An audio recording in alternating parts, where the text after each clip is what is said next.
Bovey. Thank you, Your Honor. I'm not sure I have any words. I don't know how to say thank you. I'm quite overwhelmed, colleagues, by your really thoughtful, personal, and unique tributes. So thank you very, very much. And I have to say, having my daughters and one of my sons-in-law and my brother, my daughters and one of my sons-in-law here from the UK, my brothers, one from Florida, one from Winnipeg, a cousin from Connecticut, and friends from various spots, I have to say, having you with me today has made this really even more special. So thank you all for coming. Merci à toutes et à tous. Thank you, everyone, for your very generous comments, those expressed by senators and committees in the last week. Thank you also for your support for my efforts over these last 6 years. An immense honor to have served Manitobans and Canadians as a member of the Senate of Canada. The issues and ideas we have discussed and debated in this place have been rich, and the experiences I have had across Canada and abroad have been truly memorable. I want to welcome our new colleague, Senator Pettin, and I wish you all the very best for your time in this place, and I'm sure you'll find it as enriching and interesting as I have. I've often said that an effective change isn't noticeable at the time of the change. In fact, one notices the change when one looks back. That's certainly true, dear colleagues. When I look at back at these 6.5 years and the work of all the senators in the Senate and administrative partners. From my point of view, the quality of the speeches and discourse in so many cases was very inspiring. The independence of thought, the broad range of professional experience in this chamber, and the varied perspectives have certainly enriched our debate. And I hear that from Canadians across the country. I owe you a very special thank you. Your guidance, wisdom, friendship, and generosity will be sorely missed as you retire from this place. Personally, I thank you for the many doors you have opened for me, that of acting as Speaker in your absence in both this chamber and in Centre Block was a true honor, as was representing you internationally at the G20 Speakers meeting in Argentina and the Canada-Mexico meetings where you trusted me to sign agreements on your behalf, as well as at the Halifax Canadian Speakers Conference and, of course, traveling with you to Latvia and France. Thank you. Senatrice Ringuette. Senator Ringuette, thank you for the work that you do and how you do it as Speaker pro tempore. So welcoming when I first arrived and throughout my time here, especially as my Progressive Senate Group colleague, and he has continued his wise counsel. I thank him. Senator Gold, you and the Government Representative Office have also been pillars. Thank you for what you do. Colleagues, at my peril, I want to thank 3 other people in particular who have helped me immeasurably at my outset in this chamber. Senator Mockler, do you remember that breakfast we had in the Sheraton Hotel when I was a brand new senator and the railway in Churchill was flooded? You knew I was concerned, as it rendered Manitoba's Port of Churchill on Hudson's Bay cut off from the south. You knew my desire to help in whatever way I could, and you told me how, because I didn't have a clue. And you told me the opportunities we had as senators. Thanks to you, I launched that inquiry. I am incredibly proud of the fix, the purchase of the railway by First Nations communities along the line, and the way they have maintained it since, despite increasing challenges of melting permafrost. The trains do run. I can see them in the distance from my Winnipeg condo. The rail line is so vital as there is no road to Churchill. Senator Cordy, you championed my quest at the Foreign Affairs and International Trade Committee to study cultural diplomacy, and we weren't even in the same group then. I admit I was dogged, as I knew it was so important, but without your regular interjections, it would not have happened. So thank you, Jane. The resulting study, Cultural Diplomacy at Centre Stage of Canada's Foreign Policy, as I said yesterday, has borne real fruit, but I believe it could bear much more fruit with formal endorsement.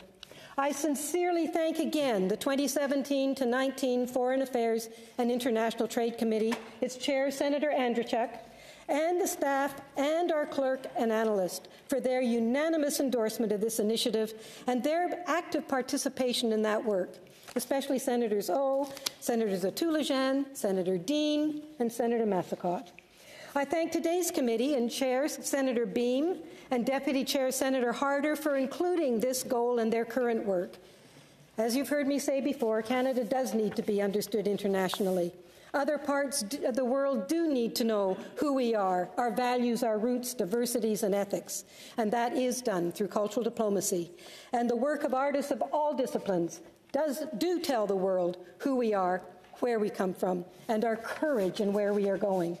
May Canada's international profile be strengthened in the months to come. And incidentally, I can assure you from my Arts and Senate experiences over decades, the financial returns from government funding on cultural diplomacy will be far greater than the expenditures themselves, and the rewards in every dimension will be significant. La troisième personne que je veux... The third person that I'd like to pay tribute to is Senator Dennis Dawson. I was told that he was still on sick leave, that I should speak to him about the Transport Committee, and that I needed his support to promote the concept of a national portrait gallery. I was quite intimidated. I was familiar with his career. Although I was discouraged, I followed the advice, and the senator was very supportive and helpful. To the administrative personnel of the Senate, it was a genuine pleasure for me to work with you. I've admired your expertise, your competence. This is not only from all areas of the Senate, analysts, the Library of Parliament employees, archivists, and others. Thank you to all of you. How words fail. You're everywhere, always friendly, helpful, professional, whether posted indoors or out in the worst of weather, winter cold and snow, rain, sleet, and summer heat. I thank you. To our cleaners, building services, cafeteria staff, postal workers, translators, Hansard staff, printing, and all those who make our meetings happen so smoothly, even when there are occasional hiccups, I applaud you. And Black Rod, what can I say? You too are everywhere and have been so helpful for issues I have worked on in this chamber and in my own community.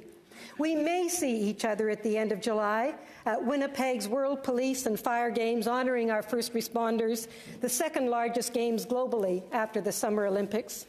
As you are a former Manitoban, I hope yours and my paths may cross there. To our pages, you are such inspiring young people, helpful, intelligent, gifted, and dedicated. Thank you for all you do. I wish you all the very best as you pursue your ongoing education and careers. Please know how proud I am of every one of you. With people like you as our upcoming leaders, I have no fear for the future. To my Progressive Senate group colleagues and staff, words fail here too. And that poem was amazing. This small but special and mighty group of senators has been so embracing of all my work. I thank each and every one of you for the depth of discussion and fun at our caucus meetings. Your candor and your embracing of the true meaning of the word independent is to be heralded. Thank you for your belief in me and for supporting me when I was a member of the PSG leadership. And with all my heart to my staff, Archie Campbell, my Director of Parliamentary Affairs, and Christine Santongo Anderson, my Director of Issues Management, thank you. Archie and Christine have been at the core of all I have worked on since I came here, and any achievements I may have had are because of them.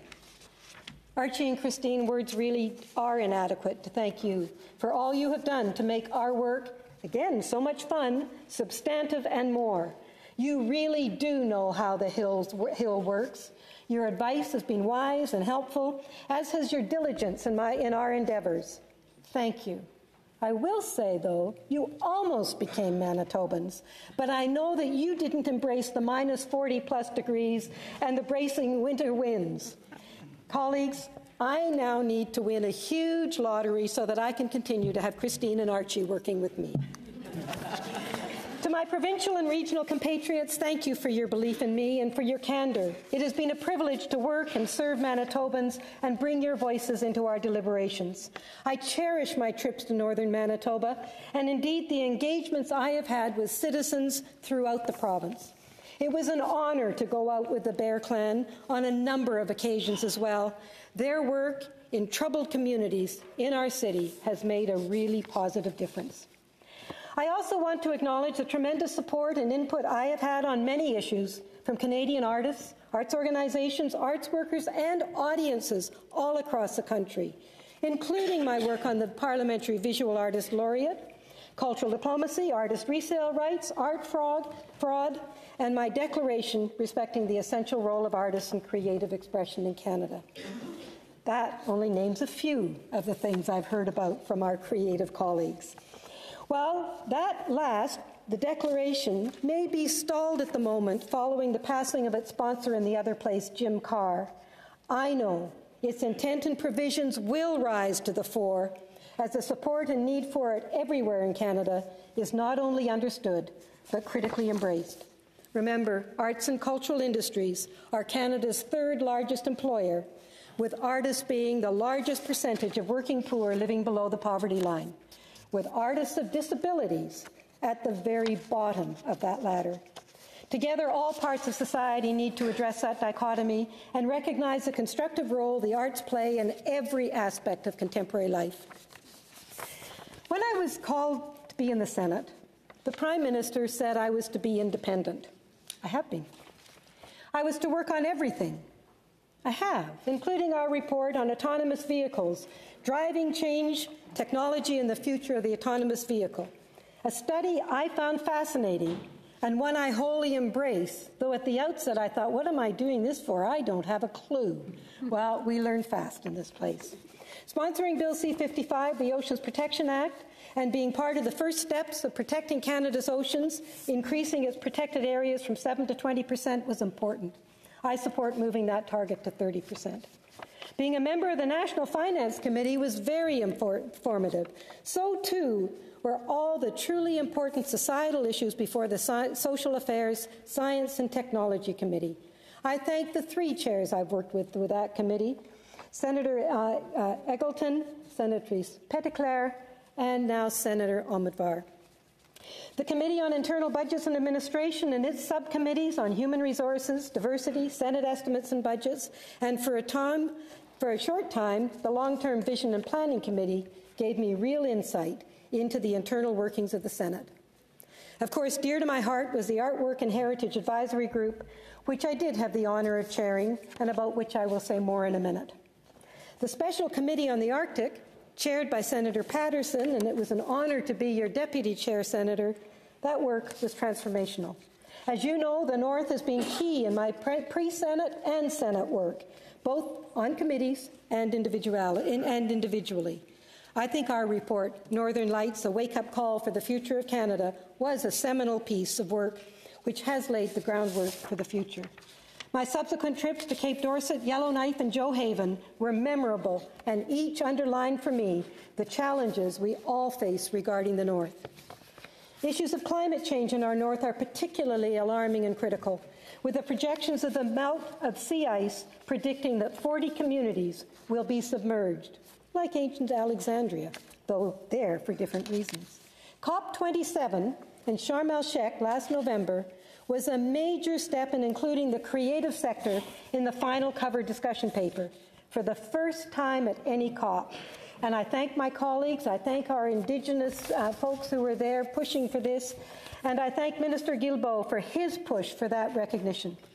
I sincerely hope going forward that our creative sector will be at the table looking for solutions. My engagement and work on climate change with the international creative community is ongoing and will continue, Senator Coyle. You may hear from me. Comme nous le savons tous, as we all know, we represent Canadians when we analyze, amend, and propose bills, and as well as when we present bills from the Senate. We all do this seriously. Being independent and working on everything, I was to do all that through the lens of arts and culture. I think you know I did that, at least tried to do that, at least to the best of my ability. And as you've heard, I did come in here as the Senate's first art historian and museologist, and I have to say it was daunting at the outset, and I know some eyebrows were raised. So I thank you all for your openness to that creative world and how colleagues from all groups in this chamber have embraced these important issues. I am proud to have represented Canadian artists, arts workers, and audiences, and thank the more than 600 across the country who were part of my consultations for my declaration respecting the essential role of artists and creative expression in Canada. As I've said, I know one day those realities and the essence of the Declaration will be recognized, and the supportive and encouraging calls, emails, texts, and notes I am receiving from the creative sector all across this country are amazing. The arts are core to every aspect of society: the economy, jobs, health, education, climate change, and environmental awareness and solutions, tourism, crime prevention, and rural revival. The 8 tentacles of the octopus I speak of so often. I do sincerely appreciate the support from you all in this work. I also thank you for your encouragement and support of our in-Senate arts and heritage work. From developing our policy for Senate Arts and Heritage to our Honouring Canada's Black Artist programs, and Yisa Akinbalaji is in the gallery today, and he was one of the first artists in that first installation. I also thank you for your support for Visual Voices, galleries and museums in the Senate, cultivating perspectives, and the work we did to set a future for proper representation of Indigenous nations in our Indigenous Peoples Room. Indeed, I hand-carried 2 donations back from Manitoba for the Senate the other day by Indigenous artist Elvis Antoine. If only transport costs hadn't risen as they have, if they had not risen like that, if they had remained as projected, we would have been further along with the next iteration of Honouring Canada's Black Artists from Nova Scotia and Quebec, and the Visual Voices, next time heralding the work of the Human Rights Committee on Islamophobia, and after that, celebrating artists with disabilities. But thanks to CEBA, that is now moving again, so I have 3 more days to take the next steps. So stay tuned to the work of your ongoing committee. And Senator Fury, I thank you again for your encouraging insights and support of this internal Senate work. All to say, I'm delighted with the steps the Senate and every group in this chamber have taken in reflecting the voices of artists across this country and their insights into our past and present with the portraits of our speakers, aspects of our landscape, and their calls for actions on critical issues today. Colleagues, the Senate also presents us with out-of-the-box situations, such as that passed on to me by Senator Green-Rain, lighthouses. Enjoying kayaking, I kayaked out to the Trial Island Lighthouse off McNeil Bay and fortunately went with truly experienced kayaking friends as winds and heavy tides came up on our return trip. We had to lash our kayaks together. It was a dramatic afternoon, and how lucky I was that I was with pros as the situation was far beyond my kayak competency level. Then there was my visit to Sheringham Point Lighthouse while it was under renovation. I climbed it and went out on the ledge to see the recording equipment that the lighthouse was doing for Oceans Canada. They were monitoring the whales that were in some trouble in the Straits that summer. I didn't realize the questionable stability of the railings until I had to come in off that ledge and look down at the rocks below. I can honestly commit to my family as they sit in this chamber with all of you as witnesses, I won't do that again unless I know the railings are solid and safe. But now to look forward and build on the foundations we have achieved together these past few years. On April 11th, I hosted an overflow crowd of about 130 at my Winnipeg Open Arts Forum to let the community know the status of my Senate work and initiatives as I age on from this august chamber. I wanted to share how they might work more effectively with members of both houses and to let them tell me their ongoing needs and concerns. I thank Senator Cardozo for accepting my invitation to come to Winnipeg for that session, and I thank Senator Osler for attending as well. I know the community felt heard by the Senate that day. At that session, artist resale rights came up, as did the need to mitigate the fraud and fake issues now so prominently at the fore. I will continue to work on those complex fraud issues.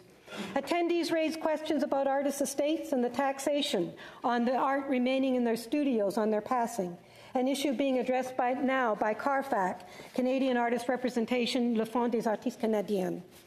It, like fraud and copyright, is a complex issue which deserves attention going forward. Another issue raised was that around public art and the need for consistency in processes and finances of competitions. While many art competitions are municipal and provincial, there are important federal public art competitions, such as the recent one for the National Monument for the 2 SLGBTQI competition won by a Winnipeg team, and I believe another has been committed to honor paramedics. Colleagues, I have learned from my lifelong experience that the circles we live become ever more apparent as we age, as do the connecting ribbons across Canada. This building epitomizes those ribbons of history in many dimensions. We sit exactly where the platforms of the old Ottawa train station once were. These rails, the ribbons of steel, have connected east and west for almost a century and a half, just as this building did in its next life as the Government Conference Centre, and now again as the Senate of Canada. Our debates, discussions, Senate studies, and witness testimonies from across Canada further those critically important national links. My personal circle in this building includes two of its histories. We as a family moved to Ottawa when I was in my mid-teens, arriving by train right here, perhaps even alighting from the train at the spot where my desk now is. Our tours during construction and transformation of this building were remarkable, and I thank Senator Tanis. Our foyer is the old waiting room. The murals depict the country through which both the tracks and our legislation travel. It is interesting to remember that radio in Canada started on the railway, and just several weeks ago, we hotly debated C-11, the revisions to the Broadcasting Act. Circles continue. My last day physically in this chamber is tomorrow, May 11th, and I can't leave without squaring another circle, my professional one. My first day as a curator in a Canadian art gallery, the Winnipeg Art Gallery, was also on May 11th. 1970. Housed then in Winnipeg Civic Auditorium, my first task was to take down all the exhibitions. A wrestling match was to be on stage that night, and the gallery's director was concerned about crowd rowdiness. The wrestler was Jesse Ventura. He returned to the gallery about 30 years later as Minnesota's governor. I had returned to the Winnipeg Gallery as director and had just negotiated a memorandum of understanding with the Minneapolis Institute of Art to enable the sharing of collections and exhibitions. Cultural diplomacy in action. Je suis fière du rôle du Sénat. I'm proud of the role the Senate played in my international career through interparliamentary associations and other travel, in particular, the unanimous motion that we obtained at OSCE in Birmingham by the 780 international parliamentary delegates. emphasizing the needs for protection and security of the Arctic. With that, and international parliamentary associations on which I served and with whom I traveled, I can only say how rich the opportunities that we senators have to make our world a better place through a better understanding of it. Programs in other countries, which if repurposed for Canada, could have the ability to make a positive mark here, such as the UK's social prescribing program. In it, people in psychological, health, or financial need engage with others in public activities like garden plots, the arts, and other community endeavors. As I have mentioned in this chamber before, the program of Montreal's doctors in prescribing visits to the Musée des Beaux-Arts in Montreal is one to emulate in other parts of the country. I thank Senatrice Meiji as one of those Montreal doctors for her work on that impressive initiative. Colleagues, the circles and lives we weave are indeed the platforms and foundations of our futures, personally, professionally, and for our communities and country. I am only sorry that almost one-third of my time as a senator was while COVID-19 raged. While it meant the chamber experience was online, it also created opportunity for a number of very informal, effective working groups involving people from every Senate group on a number of issues, including one on the Arctic and another on the arts. Malheureusement, Unfortunately, COVID took the life of our colleague, Senator Farhani Singh. I'm happy that in her honor, we were able to exhibit the ribbon skirt that she designed and that was sewn by her own mother. Such connections are very important. Collegial relationships I have had the privilege of developing in this place will continue. And again, I thank you for all your tributes this afternoon. They mean so much. And with all my heart, I wish you all the very best in going forward, in continuing your work of representing your regions and your specific sectors. As my late husband said, we are all better off when we are all better off. I know you will work to make our country better off, and as I leave this place, I will try to do the same, as my involvement in many of the issues on which I have worked in this chamber will continue. I will never forget the honor it is to have had the opportunity and responsibility to serve Canadians through the Senate. What a privilege. So thank you all, but thanks to my colleagues who were sworn in on the same day I was. Senator Cormier's, Hartling, Boniface, Pate, and Wu. We had a special group. Speaker, as you and I age on from this place, I don't want the word retirement. I don't want the word age out. So I've decided I'm aging on, and I hope that's what you're doing, to start new chapters at the same time. And I thank you again, and I wish you a very happy birthday and all the best in your next chapter. I do count you as an honorary Manitoban, but I haven't tested you at -40 yet. So, colleagues, thank you all. And I thank my family again for your support and patience during these past years. Our miles may be many, but our hearts are close. I appreciate your support very much. Merci encore à tous mes collègues. Thank you again to all my colleagues, to all the Senate staff, as well as the Senator's staff. Thank you, everyone.